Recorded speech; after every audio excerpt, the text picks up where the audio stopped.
Welcome back to Builders, Makers, Doers. I'm Andy Bassett. He's Elliot Bassett. Excited about our guest today. We've got Mike Andes joining us, and he has Augusta Lawn Care, which is an incredible story in and of its own. Started as a single location and now is 200 plus franchises across the country. So going to be amazing to hear about that, as well as extraordinarily active on YouTube. So I'm excited to dive in. Let's build off that.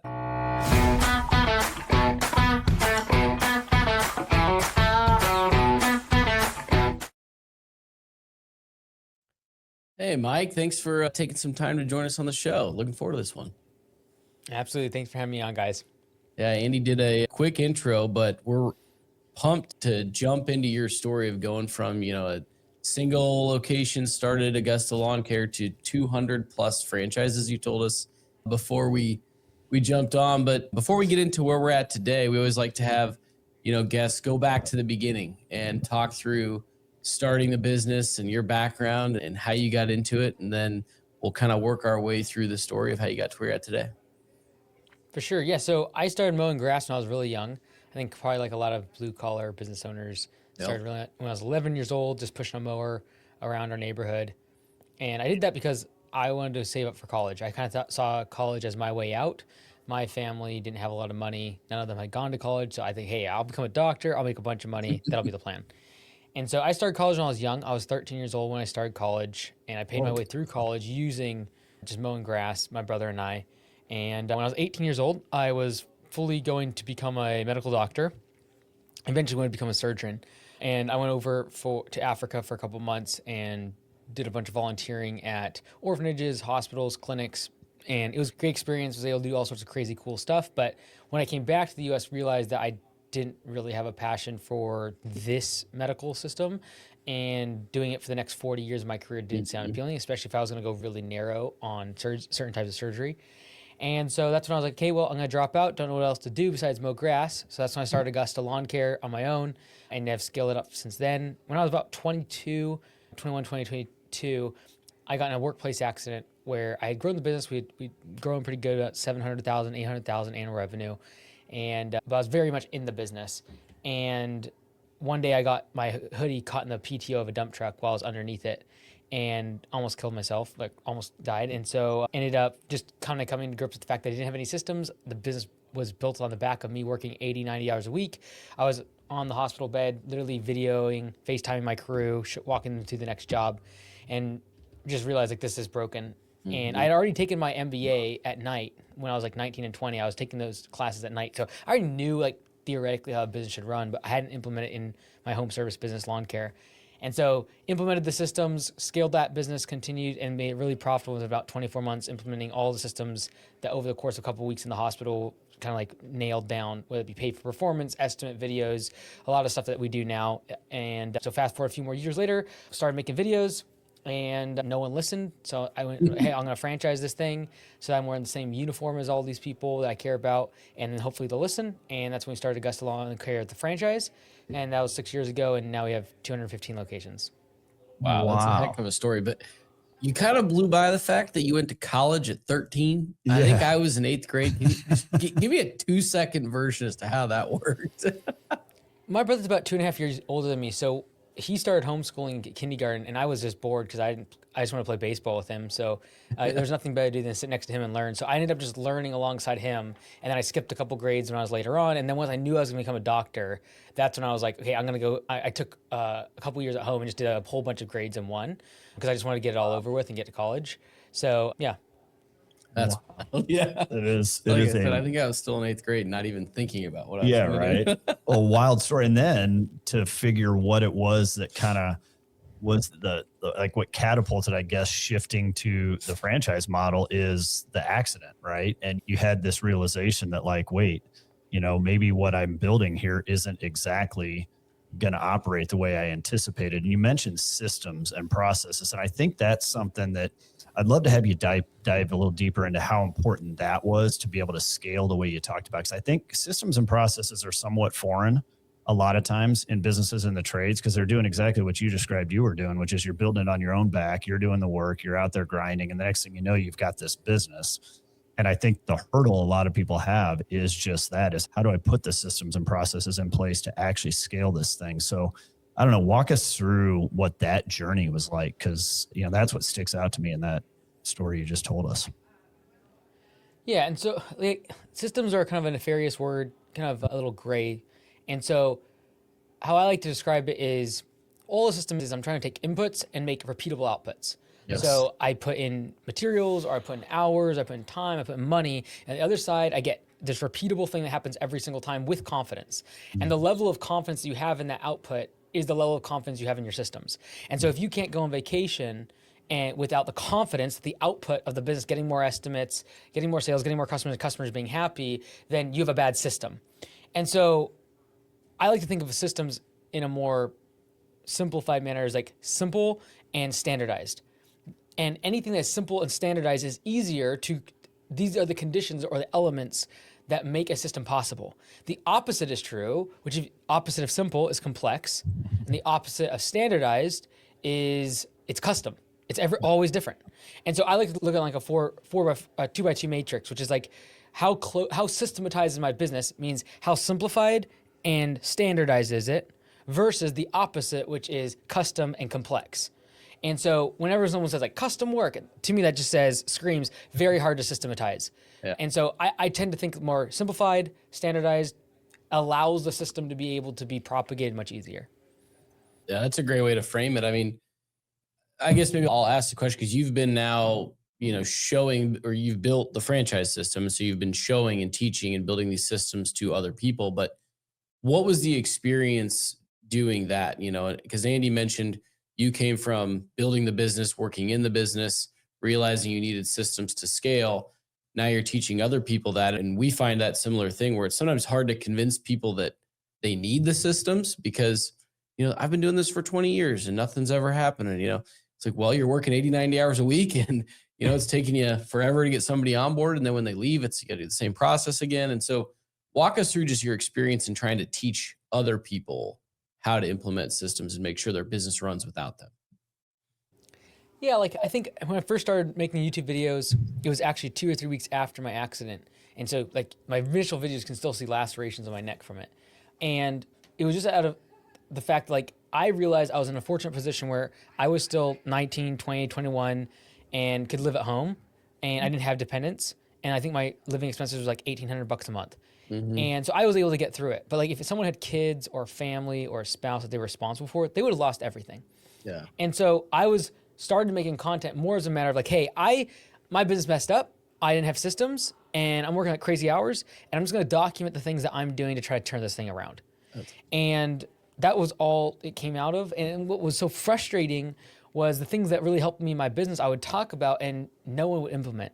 Yeah. Or they'd try to hybridize it, kind of mess it up. And like things like pay for performance, where I pay my employees a percentage of the labor revenue. Like I tried so hard to perfect that system. And then I tried to like share it with people and it changed my business. It took me from like literally 1 year not making money, the next year making $280,000 in distributions with me working their 1 hour a week. And like, I so badly wanted to give that to other people, but when I shared it for free, like no one would listen. And when I just talked about it on YouTube, no one would listen. And so that's when the franchise was like, look, if I'm wearing their uniform and I have incentive for them to stay in business and be successful, then they'll listen. And so that's why we franchised. And so now that the brand has grown, now people will listen because they're competing with Augusta. And so that was really like what I found is like people would only listen to me if they were competing directly with me for like my laborers, for my customers. Well, so okay, great. Well, I'll compete with everyone and we'll implement the systems and then people will have to listen to what we talk about. And so now like with Homeworks, like the software, home service web design, we service thousands of home service businesses and almost all of them are directly competing, quote unquote, with Augusta. And it's because once there is a competition, then they start listening and figuring out what makes this different than every other competitor. Wow, that is, yeah. I mean, there's a lot to unpack there. So one thing, I'm going back to Augusta real quick because I'm curious on this. With the franchisees, at what point in their journey were most of these companies at that decided it made sense to jump into your model? Meaning, were these, well along, they were many years in and just couldn't get to the next level? Were they mainly startups? Was it a mix of both? Or what did you see gravitate towards the message you just shared that allowed you to scale the franchise model like you did? Yeah, so like 98% of them come from my content. We have a small Oh, percentage that might find us through Google or from like, Franchise 500 or Landscape 100 or something like that, like the ranking and stuff.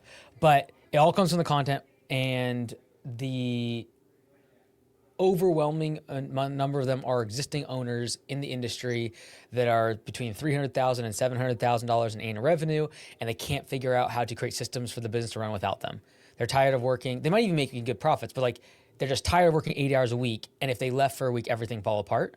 yeah. Or they can't figure out how to hand this off to a general manager because it's so custom, so complex. And so the systems of Augusta is simplify and standardized. And so like we answer your phones, we will do your bookkeeping, we will run your payroll, we will do your website, we will do your ads, we'll do everything. So you can just focus on getting your team members and getting more jobs.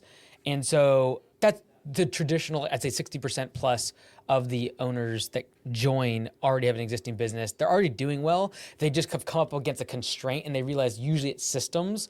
And then I would say as an asterisk, the reason they stay is because the community. But no one joins because all of us right brain smart people are like, it's got to make sense on numbers. So they join because of like the preferred vendors and the discounts and the systems and command center and the software, like all that stuff.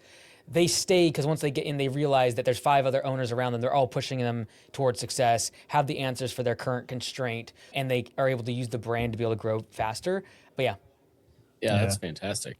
Really Yeah. And, as you were talking, I think a lot of those business owners you mentioned coming up against the constraint. And a lot of times, not only is that a constraint of, systems and stuff that they could implement to make their business better, which that's a lot of it, get it out of their head and into a system, et cetera. But sometimes it's an investment, and they might have to hire the general manager to go and run the jobs while they're, now I got to sit down and actually systematize this whole thing. And that's going to take time and energy. And so maybe they don't want to make that investment or aren't prepared to, or concerned about it as well. And, I could definitely see how what you're building with Augusta is a great avenue for them to take that next step and work towards that. But you seem to at Augusta be doing then a lot of the systems, the back office for them. I mean, you kind of breezed over that, but not a lot of franchises, I feel like, do that. Maybe walk through that piece of it, what you're providing on the back end for these business owners. yeah, like I think the reason that a lot of home service businesses stop growing is because the owner's calendar is messed up, not because of their service, not because of their quality. And so a lot of their time is spent doing all these things that are $20, $30, $40 an hour tasks instead of actually doing the work, making 80 to $100 an hour, or selling the work, or better yet, recruiting people to do the work. These are all much higher leverage tasks. And so they get caught up because they care so much about their customers and they care so much about their team, they get wrapped up in running payroll, answering the phone, answering text messages, and all this minutia. And so our goal is just like take this all off your plate so you can focus on the highest leverage things in the business, which most of the time comes down to sales when you're growing fast, and then eventually leadership, and that is just hiring the right people, recruiting general managers, et cetera. But ultimately, every single business will be constrained by one of 4 things. I call it the 4L framework. It's either a lack of liquidity, a lack of leads, a lack of labor, or a lack of leadership. And so ideally you take money, liquidity, and you turn it into leads, and you get a whole bunch of leads. All of a sudden, so I need more laborers, and I get a whole bunch of laborers. The next constraint is I need more leadership. And if I get more leadership, and I now have a whole bunch of overhead, I now have a liquidity problem. Yeah. And so this is the cycle of growth for every stage of business. And so how we break it down is we look at every one of those 4 L's and we try to solve the problem. And so even in the future with the franchise, we'll be trying to do like Augusta Capital, which is essentially how do we solve the liquidity crunch so that people can grow their business and be able to continue growing faster using liquidity. And like, because the leads, we have Augusta leads, we run their ads for them. We do all that. We drive traffic to their page. We track it all for them. Same thing is true like with leadership. Finding general managers is difficult. So we run national campaigns. We give them videos of all the top candidates that we grade for them. And so just like, how do we solve each of the constraints of the 4L framework is really how we look at it. Yeah, that's really, your mind thinks in systems. Yeah. Yeah, no kidding. You've mentioned the 4 L's and a couple other ones that, you can tell that you're built to think that way, which I think is obviously very beneficial for those that are joining Augusta as franchisees, because you're building a lot of that stuff for them. But you mentioned too. I think anytime someone is, I think a good signal as to when a framework or a system is required when there's frustration. And so a lot of things that I have, the 4L framework and stuff is just, it's frustrating. It's frustrating when owners are having trouble and you don't know how to put it into words or how to give them a very clear recipe of like, this is the problem. And we're going to put all our attention on this one thing. And so I would encourage anyone listening to home service business owners, like when you're frustrated by something, we need to simplify it. We need to digest it down to the very granular parts. And so that way, like, there's always 100 problems in every business, but there's only one constraint of the 4L framework that if you would unlock it would get you the next stage of growth. And so these are like the simple things that allow just clarity when there's confusion and there's frustration.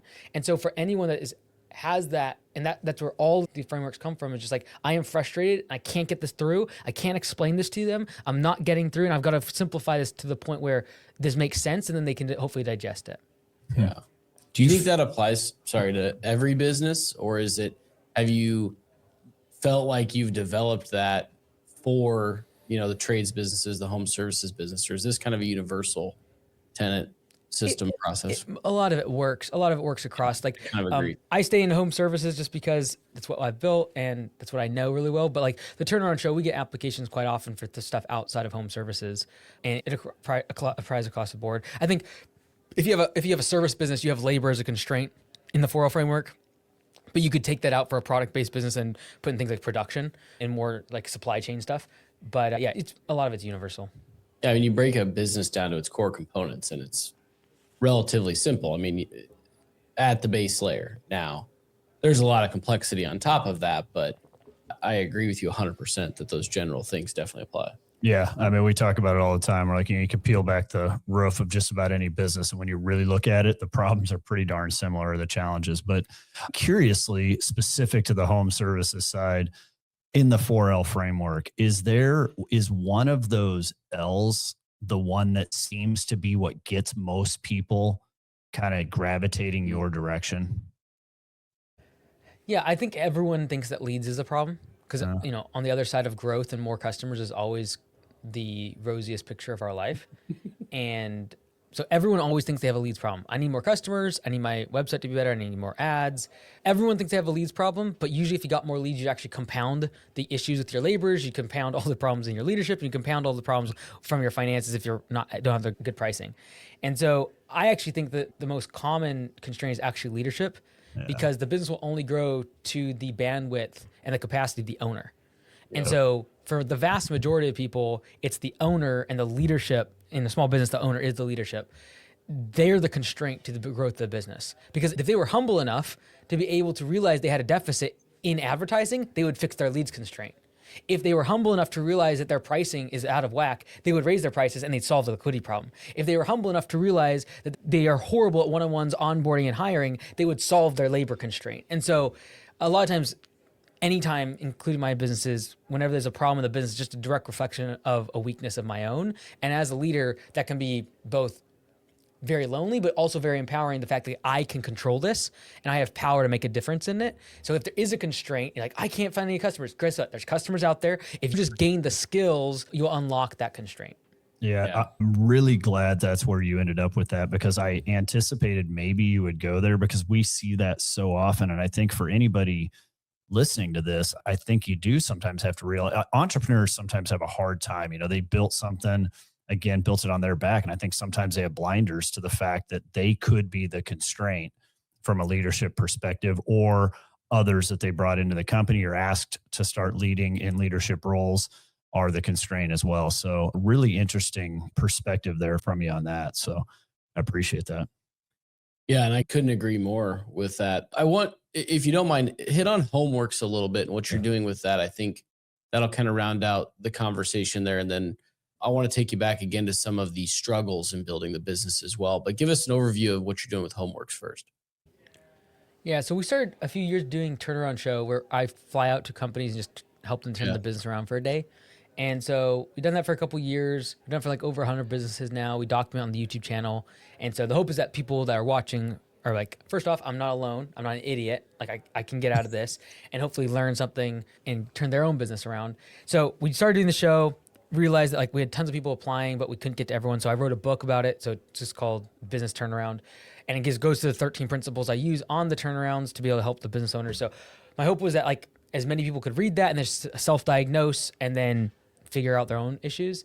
The problem is it requires them to self-diagnose and then like figure out things on their own. And sometimes people can't. And so the nice thing about software is all their data is there. All the numbers I need, close ratio, what their prices, what their efficiency scores are, all that numbers, it's in there. And so the goal with the software side is to basically become like the coach in the pocket, i.e. mic in your ear, that I do on the turnaround show, that I do in the book, that I do in the content, but basically be inside their software, know all their numbers and just be able to tell them like, hey, you need to raise price on these customers. Hey, this service stinks because you're not making any money on it. Cut it. Like that's the objective. Probably still another 12 to 24 months away from doing that effectively, but that's the eventual goal. It's basically a CRM for home service businesses right now and just like trying to help them organize their business. But the eventual goal is to essentially be the coach in a box on top of the software stack. Wow, that's great. Yeah, no, I think that's awesome. And I think which you're probably experimenting with as well, but I think with AI, you probably are going to move that benchmark up pretty quick because it's powerful in what it's able to do, obviously. But I want to then take us back a little bit to just thinking over your career and building where the business from where you started to where it's at today. Obviously, you went through with the accident, a very challenging time, but maybe think beyond that. What's something that comes to mind as, a challenging part of building the business that you had to overcome that, sticks out in your mind as maybe a learning lesson, as something that really propelled you forward that other folks can take some lessons from? Yeah, like when we started the software, it was mostly out of frustration of like using other software for the franchise and like always running into guardrails that we couldn't use that I thought were really helpful. And so when we launched it, it took off like crazy, but we had certain things like, for example, free users could get in and send out emails and texts. We had all sorts of spammers come in, demolish the system, and it was just like chaos. And it wasn't just for like a couple months. It was like 16 months of bug hell. And so thousands of business owners that I care a lot about, I wanted them to win. And now they're like, my software is actively causing trouble in their business because emails were going out weird. Automations were firing off all over the place. Payments were duplicating. There was all sorts of we had all sorts of bugs. And so realizing that the constraint in that time was like my inability to be able to attract great talent on the engineering side. And so figuring that out, doing what I needed to do as a leader to make sure I could attract really good engineers. And that was like probably the hardest 12 months of my life. It lasted about 16 months, but like 12 months of really, really acute before being able to figure out like how to be able to attract really good talent and be able to lead as a leader, not as someone out leading by example. I can't engineer. I can't go in. I can't solve these problems in PHP and React and all this code. Like I need to be able to lead individuals that can have that skill and be able to get them motivated around it. And so figuring that out is very humbling, is all very public of all the mistakes I was making. And when you have an audience that is supporting everything you're doing, whether it's the franchise or everything we've ever done, they also, when you're making a mistake, it's all public. It's all being talked about. It's all very much in the community. And so that was really tough. But yeah, I'd say like that was where I learned a lot about the fact that like leadership is almost always the constraint. Yeah, I was just going to say that just came full circle, right? Walk me through though your calculus of realizing that? I mean, was that something you'd already developed, the skill of recognizing that this is a leadership problem? I've met my ceiling here and I need to raise my ceiling as a leader when it comes to recruiting this type of talent, leading this type of talent? Or, do you have a systematic way that you work through that problem to know that was the key constraint? Or I want to get in your mind a little bit and how you were thinking through that. Yeah, like whenever there's a problem in the business that you cannot solve because you do not have the skill, you will either stop growing or you will find someone that can. Yeah. And if that person is highly compensated, extremely skilled, and has 10,000 other job offers, you've got to figure out a way to get that person on your team. And so there's a reason why when it comes to professional sports, if a team's doing poorly, the first thing they do is get rid of the coach and the general manager, even though they never touch the ball. Yeah. And the reason for that is because they attract talent, they lead talent. And so the easiest thing to do to reset the entire culture is just to get rid of the leader. Well, problem is, as the business owner, you're unfireable. And so you've got to either make the changes yourself to attract that talent or make changes yourself to be able to train talent that is currently on the team to be able to get to the next level. And it's very difficult when it's a skill you do not have. Like I cannot engineer. Like it's like in bug hell, it wasn't a matter of like every other time throughout my life, I've been reinforced for just putting more hours, like work harder. And so But when it came up against code, it didn't matter how long I worked or how many hours I stayed awake, it would not solve itself. And so you realize the constraint is myself, and there is no time that a business ever stops growing, and it's not a leadership constraint. Because you can always gain the skill or you can acquire the skill through talent acquisition. And so I knew that, and then had to realize that I was going to have to pay up a ton of money and lose a lot of money for years in order to be able to cross the chasm of that skill deficit.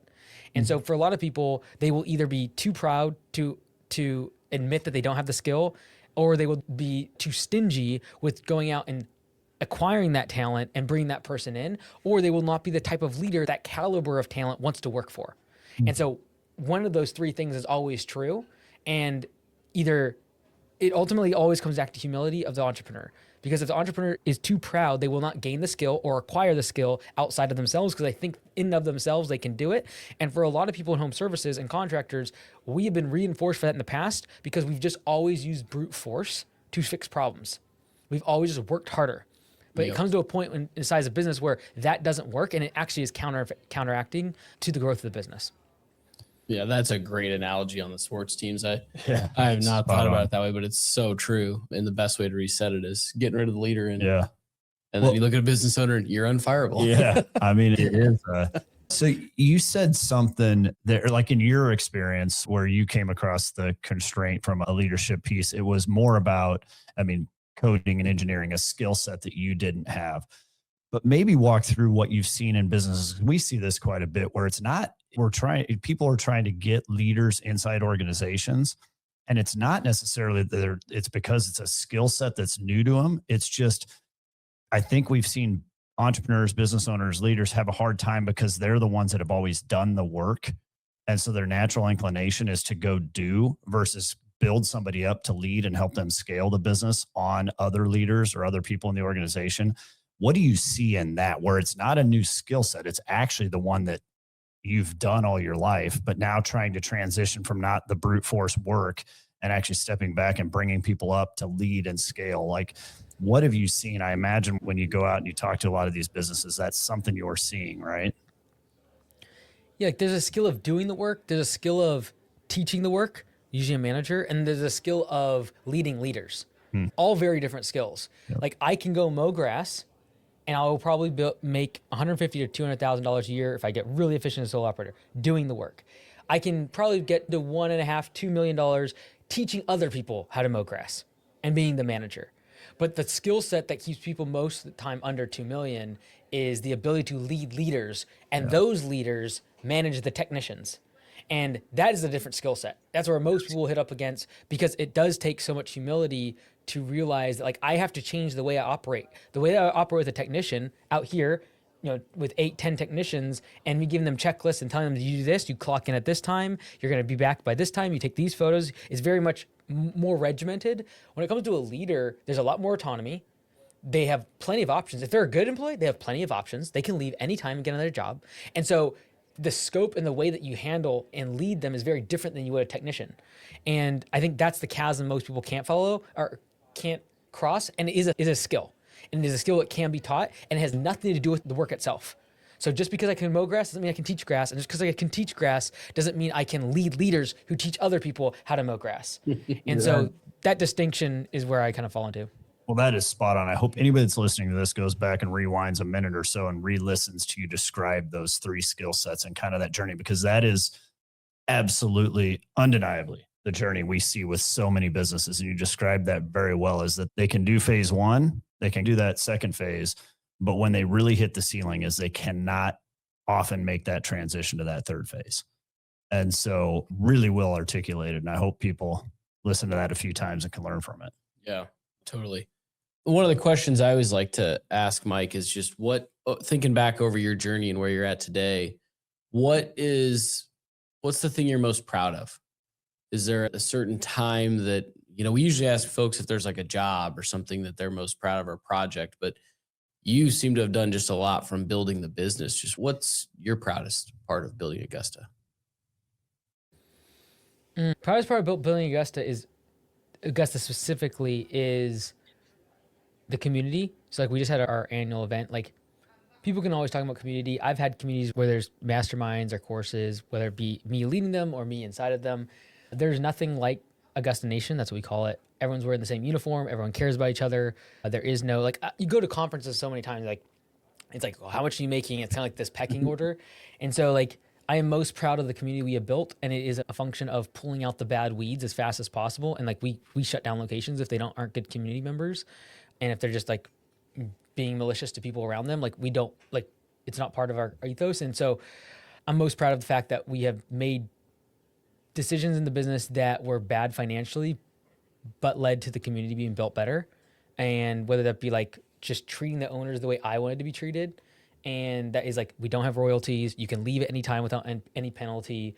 You get your initial franchise fee back to you as long as you follow the systems. These are all little things that we do that it's just like the way I want to be treated. And because of that, like, the community that's now is growing from that is like, it's just like everything I ever wanted to have. So from Augusta's perspective, that would be the thing I'm most proud of. That's amazing. So when you have the event, Augusta Nation, how many people are there in the community? How many people? About 200. Yeah, that's awesome. Really great answer, by the way, because I think that shows it ties to, I think, everything you've built is summarized in that answer well. So that's kind of looking back on what you're proud of. How about thinking forward? I mean, you've done so many things, built so much. You already talked about kind of the future of homeworks. Elliot briefly hit on it, and you were as well, AI's impact in so many different things. But when you think forward in the next 3, 5, 7, 10 years, whatever it is, I got to imagine there's a lot in your mind, honestly, but are there certain things that are really big goals or visions of yours in the next few years that are worth sharing right now? Yeah, I think the most important thing to me is that as the businesses grow, I remain a good human being. It's like, I got married last year. I'd like to be known to be a good husband. Congratulations. And it's like, thank you. Yeah, like, the valuations that came in this year is really solid. Like, the business is doing good. It'll, we want to get to $1 billion valuation, then go public with the 3 companies, like the media, the franchise, and the software. But I hope when that happens that I do so, and I can still, my wife still says I'm a good husband, and the people around me say I'm a good community member and a good leader. And if I do that, then I'll be happy. Yeah. Well, and that's staying grounded, right? I mean, I love that answer, but you skipped over quickly the $1 billion valuation and the public piece of that. So that is kind of what maybe is the big vision, is to one day go public and that's amazing. I mean, do you have that? Is that, I assume I know the answer to this already, but that's mapped out in your mind. Is there a timeline around that, you think, that you're at least comfortable to share maybe? Yeah, currently it's between 2033 and 2036. I'm hoping to 2032, but we'll see. But we got to get to around 100 million in revenue internally, not just like the franchise level. And so, yeah, we think we can get there. And then I think we can get a $1 billion valuation. Our goal is to go public and then use those funds to get Augusta into the robotic side of things and be able to scale that like the fastest, because we'll have the command center that will then, like, with all the agents, then we'll have the software stack to be able to interpolate with the robots, and then we'll be able to scale it using the financial aspect of going public to all of our owners. So if we have, say, 600 or 700 locations, immediately be able to have a fleet of robots for way cheaper, like half of their wages would be the goal, so we can just like flood the market. So that's kind of the long-term goal. Well, that's amazing. Speaking, we've talked a lot about constraints, for the leaders, but what do you envision your next major constraint being in getting there? Me. I got always inspire people. Yeah, that's so true. Okay, so then I don't want to close up without giving the opportunity just to think about your experience over the last few years building a company, getting it to where it's at today, where you want to go, going public, $1 billion valuation. What's something you'd tell everybody out there that's maybe operating their own business, they're looking to start a business, struggling in their business? What's something that we haven't talked about that you'd want to leave folks with? Yeah, I think especially when someone's struggling, on the other side of a bigger business is we always think that stress declines. And so if you're out in the field working as a laborer, if I can just grow the business big enough I can get off the truck, then I will be happy, and at least I won't be physically stressed. And you're right. But when you're small and you're a laborer, you're out in the field, you're a solo operator, most of the stress you have is physical stress. As you begin to grow the business, now you get employees, you get a shop space, you get more insurance. Overhead goes up. Now you have financial stress because your margins collapse from 70, 80% margins to 15, 20% margins. And then you're like, man, if I can just keep growing, I'll make more money. Well, as you continue to grow now, you get 20, 30, 40 employees. Now it switches from financial stress because you figured that part. We make money now. Let's go. But now you have psychological stress, which means every single day you wake up, there's a fire, customers are mad at you, employees are mad at you, because someone's getting fired, someone's not showing up for work, something bad is happening all of the time. And so the type of stress that you experience as you grow the business just morphs and changes. It doesn't go away. And so you've got to be comfortable with the current stress that you're facing and realize that as you grow, it'll just morph, it'll change. And the reason it's important to do that, because otherwise you're going to grow a $5 million business and you're going to have the classic, like, man, if I could just put my headphones on and work by myself all day instead of dealing with all these people problems and all this drama and all, like, it's just it's a feature and not a bug of business. Yeah, man, that's so true though.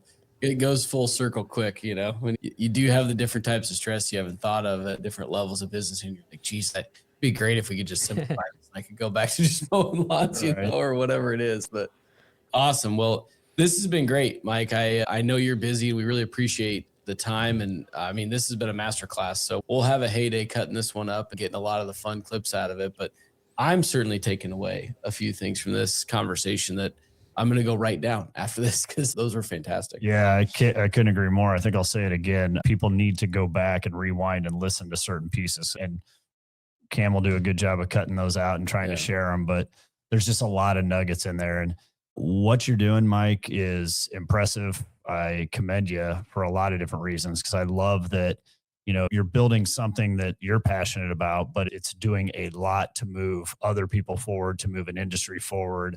And so for that, you know, good luck as you continue forward. And I hope we're able to watch that $1 billion valuation come sooner than later for you. But it's quite amazing what you're doing. And yeah, it was a ton of fun to have you on.